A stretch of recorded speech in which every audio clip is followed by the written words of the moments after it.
One simple way to soften the ego: reduce the noise. The ego feeds on constant inputs: stories, opinions, drama, comparison, especially from social media. When your mind observes thousands of narratives, it creates more stories of its own. Try this instead. Spend a few minutes each day in silence. Walk without looking at your phone. Sit quietly, even 5 minutes.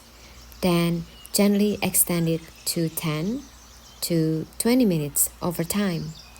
Silence is not empty. It lets the nervous system settle and the mind slow down.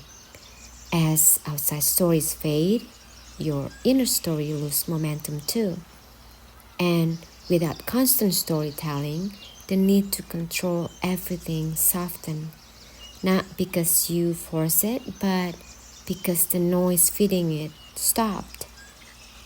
Less input, less story, less grip, more space for life to move.